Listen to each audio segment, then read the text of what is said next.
the streams. Why? It would be bad. Total protonic reversal. All right, that's bad. Okay. All right, important safety tip. Thanks, Egon. You know, Ghostbusters was kind of unusual in that it was one of the first epic scale comedies. If there's a steady paycheck in it, I'll believe anything you say. You know, we did 2 movies. We spent almost a year, all total working together. I think everybody realized what original material it was. Hello, Ghostbusters. The way Dan described the Ghostbusters, we were like organ men, and we were no more impressed by these apparitions and manifestations than you would be by an outbreak of ants or roaches in your kitchen. I'm Walter Peck. Great. How's it going down? You have the comic geniuses of our generation, and they've known each other for years, and they're hysterical. It's the Stay Puft Marshmallow Man. When we look back at our library and we think of what has, premium value and what the fans love, it's always been, in our minds, Ghostbusters. The wonderful thing about the movies is they hold up after all this time. But now we're in a different place. Gaming has been moved to a whole other dimension, and it gives the fans something that they've been waiting for. In film, it's kind of tough to break that fourth wall and turn to the audience and say, come with me. Now, the audience and the player are one. The game format enables us to actually include the Ghostbusters viewing audience. Ghostbusters is the video game I've always wanted to make since I've been in the industry, and I've only waited till the technology met up with what the movie could do before I started it. We came, we saw, we kicked its ass. Bill Atherton is back as Walter Peck, the EPA guy. Annie Potts is back as Janine, and then all the Ghostbusters is Ernie Hudson, Danny, me, and Bill Murray. Having Dan Aykroyd makes the game. Having Bill Murray, having, Harold Ramis and Ernie Hudson, that makes the game. I mean, you have to have Janine answering the phone at Ghostbusters headquarters. I mean, you can't have someone else do that. Ghostbusters, what do you want? My character it feels like, as we record the dialogue, that my character has a lot of instructions. Because Egon is the logical, systematic one. I didn't realize I had so many memorable lines until 25 years later somebody will go, that's a big Twinkie. That's a big Twinkie. Bill Murray's character, Venkman, kind of holds down that kind of dry, skeptical, mundane quality. And that makes for a lot of comedy. It's right here, right? It's looking at me. He's an ugly little spud, isn't he? I think he can hear you, Ray. If there was a movie script as long as a game script, the film would be like all the Lord of the Rings films strung together. It's about 1,000 pages because you have to cover all these alternatives. When I first heard about it, I thought, okay, well, maybe it will be different, but all the characters really ring true. It looks more like the sequel than a game. It tells the third story. I watched the first 2 movies in preparation for it, and harken back to that enthusiasm that I had when I first wrote it. When Dan announced that, he and Harold would actually love to write the script, that you're like, because you're worried, can we pull off the comedy of those first 2 films? Well, now we have the script writers from those films. This chapter of Ghostbusters takes place in 1991, 2 years after Ghostbusters 2, because they wanted enough time to pass where things can settle down from the last movie. Always wanted a marine component to the Ghostbusters, so in the game there might be structures in and around the river outside Manhattan Island. Without giving too much away, certainly has that. Well, for the story of the game, they have the great device of this mandala with nodes that represent different focal points of turbulence in the city. We're paying the Ghostbusters very well through these city contracts. That's the way it works now, yeah. Like the sanitation department, the police department, the fire department. It was always to be such, that Ghostbusters were to be an essential sanitation arm of living in urban life. The city had taken out a insurance policy against the Ghostbusters, so everything's billed to the city directly. But with all this destruction they're doing around town, the bills are getting quite enormous. So the mayor hires Peck as a paranormal oversight committee. So he's there to check the books to make sure the Ghostbusters are doing everything properly. And every time you destroy something in the game, he's going to be in your face.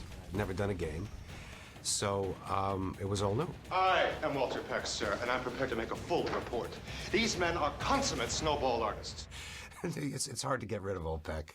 The most intense thing that happens to him now is that he becomes possessed. And my first official act is going to be suspending these idiots' operating license. Yeah, they needed a average-looking Joe Blow off the street to play the rookie character, and I successfully campaigned for that spot. You'll recognize the back of my ears really well.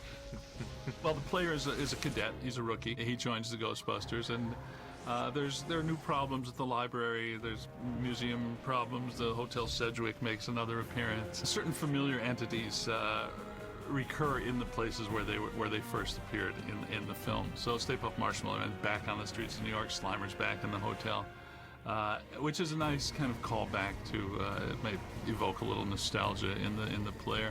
All of the equipment and all of the locations and all of the characters and everything are absolutely eye-popping in this game. It's done with real affection for the original concept. We're just able to go places that we weren't able to go in the movies. It really is, to me, the third movie. The elements of the supernatural allow you to create monsters and creatures that are visually really interesting, and all kinds of tools and weapons that are the staples of video gaming. The game, it's funny, the interiors are a lot more vivid than a film, and then the exteriors, and we get to take advantage of the streets, the river, the buildings, and go places where you just couldn't go in a movie, you know.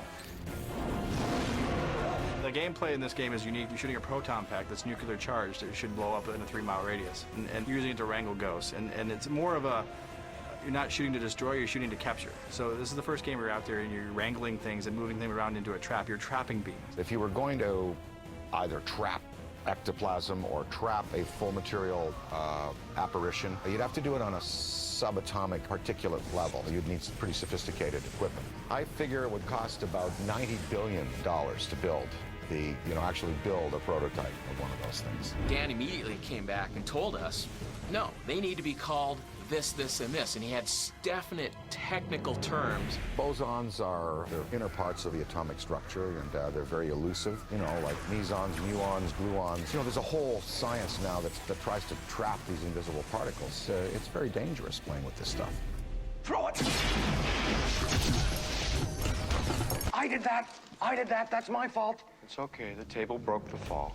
Composite particle system is similar to a distillery in the field of making corn liquor.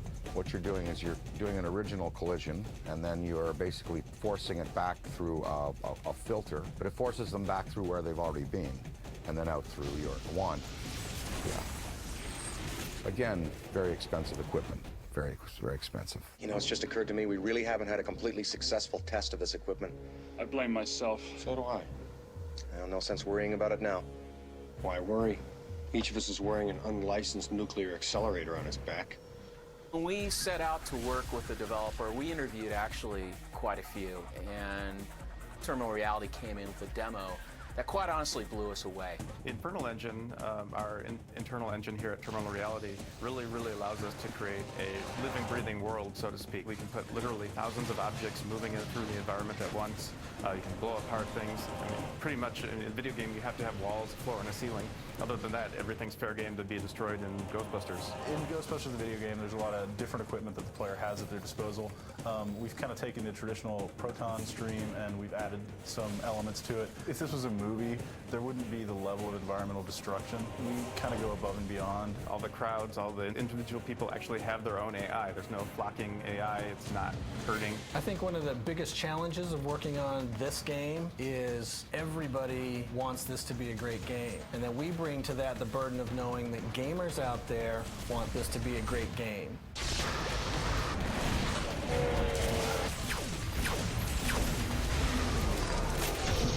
One of the nice things about our engine is the way it handles physics. So we were able to take our boss fights, and there's some boss fights in there where they actually use the environment against you. This looks solid, this looks solid, this all looks solid, everything looks solid around us, but it's not solid at all. It's a seething mass of atoms. You've got your nucleus and protons and electrons, and you've got your paths around the nucleus, and then what's in between those paths and the nucleus, but space, matter, the same dark space that's out in the universe that we see, between the stars. And antimatter is a large part of what was created at the Big Bang. And in Ghostbusters, we were able to use that and put it into the positive world in the service of, cleaning out pesky spirits and stuff. So our objective from the very beginning with this game is that every minute of this game needs to be either fun, funny, or scary. And being a Ghostbuster, which is the ultimate experience we could deliver to a player.